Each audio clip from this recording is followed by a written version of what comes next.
Hey guys, welcome back to the channel. My name's Spawn. Today we're talking about the Boruit EV10. First of all, thank you for Boruit sending this guy along. They did provide this review sample, however they did not provide any financial compensation, nor did they have any early access to this review or any input into the content of the review. This is just my thoughts after carrying and using this light and everything here. Whilst there is some detachment because I have not paid for the product, I do try and offset that in my opinion. So first of all, let's go ahead and get a look at a size comparison with channel staples, a 91mm and 58mm for salmon knife, a double and a triple A, and then we'll go for that girth comparison.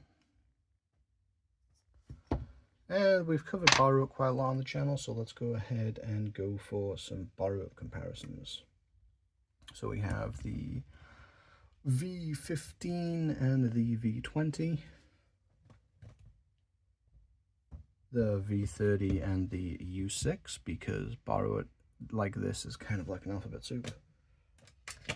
And the most recent comparison we've had from the channel, which is the Boruit EV15, same kind of sidelight line.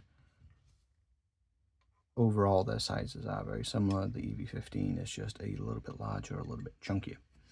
Now, in a design overview, we have two front emitters. Here we have a frosted flood lens and then a smooth reflector, deep as the body will allow, thrower lens. On the side, this is actually an RGB enabled side light. We have two buttons, one for the front, one for the side. Our clip is only one position and it's not double-sided, however it is light up, so you can still use this clip to a hat should you wish. We have a little well hidden lanyard hole in the side. This is a magnetic tail, and in the bottom we do have a rubber flappy covered USB-C port. Now let's go ahead and get into the brightness and runtimes of the Boruit EV10. As always, feel free to pause if you would rather read through yourself. Now, in the main light, we have two different sets of brightnesses. We have one for the floodlight, one for the spotlight. So the spotlight is going to be low 10 lumens, 54 hours, medium 150 lumens, stepping down to 100 for 5.8 hours. Spotlight high is going to be 550, stepping down to 230 for 3 hours. And turbo, which uses both of them, is 1100 lumens, stepping down to 450 for a total of 2 hours.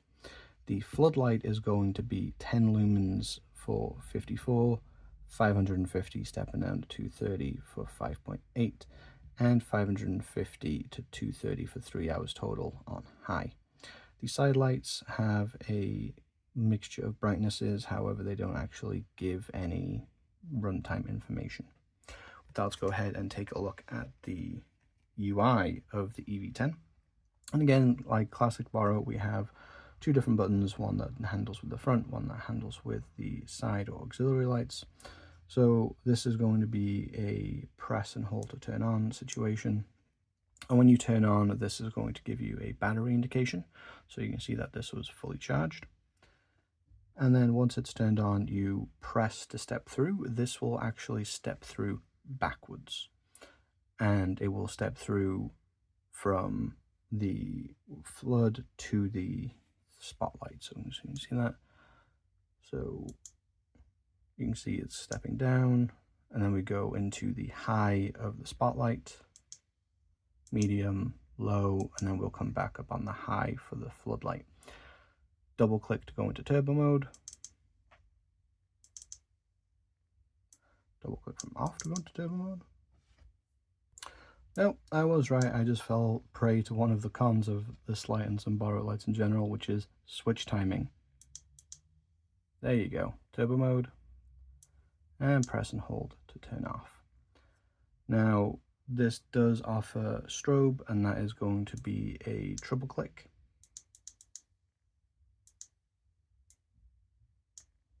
And then for the side, we're just going to press and hold. And here we have the white light. Now the white light isn't the brightest of things. I'll try and show you that a little bit better. And here you can see some visible PWM. That's only on the camera. You can't really see it in real life unless you're susceptible to that. Pressing once is going to step down into the lower brightness, and then we're just going to cycle through like that. If you want to get to the next one, and you're going to double press, and then pressing once will cycle through colors.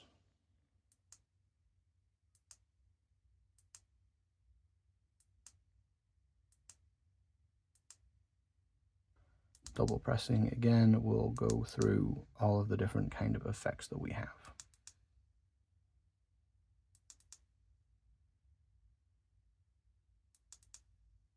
Until we are back in sidelight mode.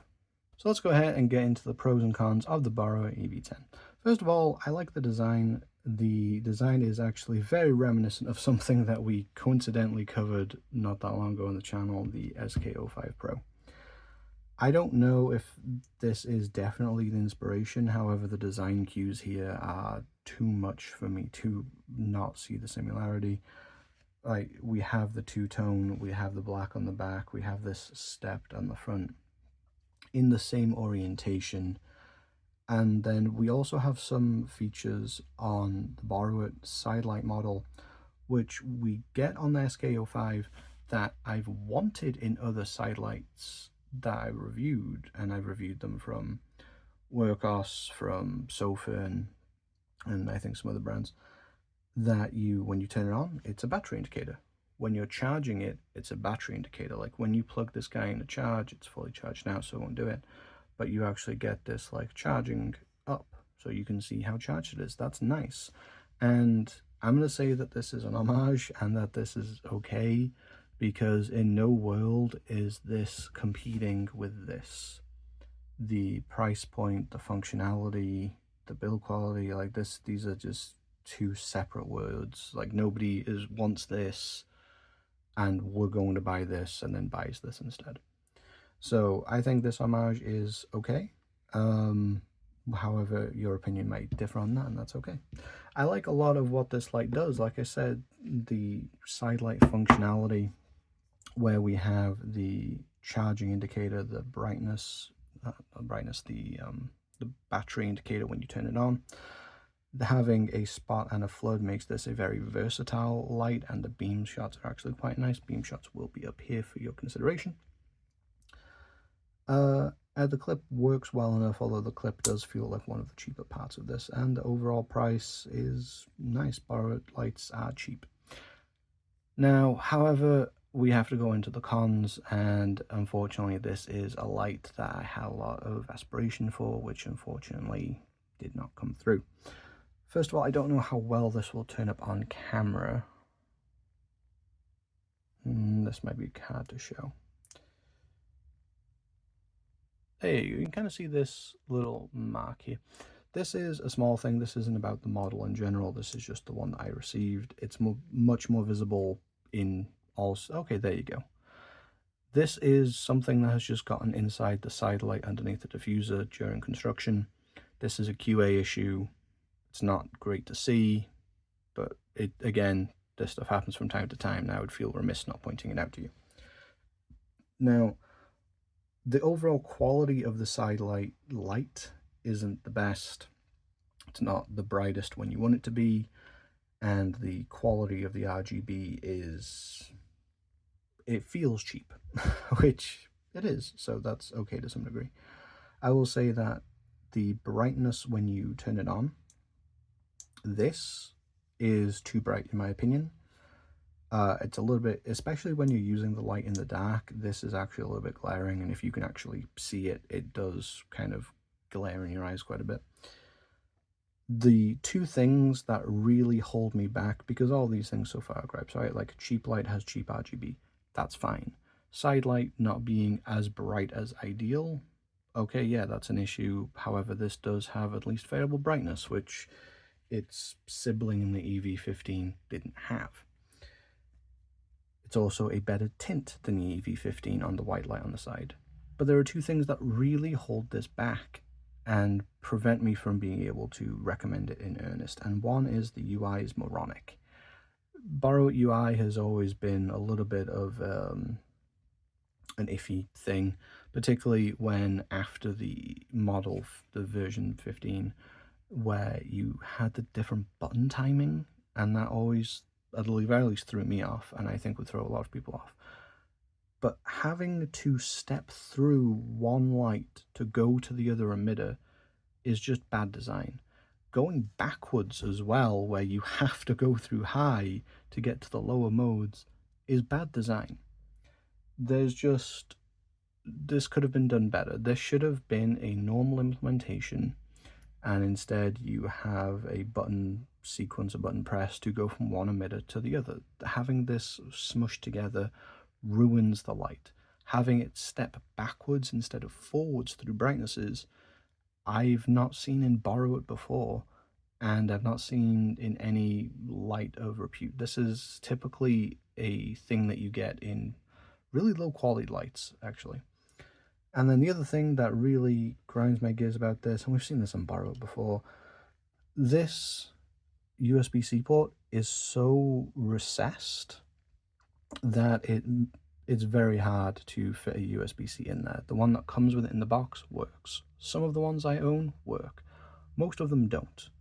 Because what we have here is actually a double recess, right? We have the initial recess, which is primarily for the cover to sit flush, so this will tail stand.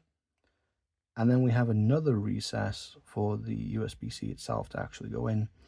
And there's just not enough room on this side to get most cables in. I like to use anchor cables where possible, and most of them just won't fit, and they're not big cables. Again, you get a cable that fits with it, but that is a real annoyance and a real issue. That is not good enough, and the UI is not good enough. And whilst I could live with the cheaper side lights, and there's a lot about this light that I like, and there's a lot of premium feeling features here that I'm happy to see in a budget light, this isn't good enough. If they fix the UI, if they redesign the port, which you could do, right? Just make this recess wider in that direction so that you have more access, and it would work the same. You would still have a flush tail, and you'd be able to use more cables. If they fix these two issues, this would be a very compelling budget light. But right now, I'll say it's usable. You can definitely use it, and if the UI and the cable thing don't bother you, you'll have a lot of fun with this light. But right now, I can't say that I particularly recommend it, and that's unfortunate because it is something that did get me excited and gave me a lot of hope. But that's just what I think. What do you think about the Boruit EV10? Let me know in the comment section down below. If you would like to check this out for yourself, then there will be links in the description box. And whilst you're down there, I'd appreciate a like and subscribe. It does greatly help the channel. And if you would like to fund other things to be on the channel, then please consider a Patreon or Ko-fi membership. It does help the channel a lot. But I've been Paul. This has been the Boruit EV10, and I'll see you in the next video.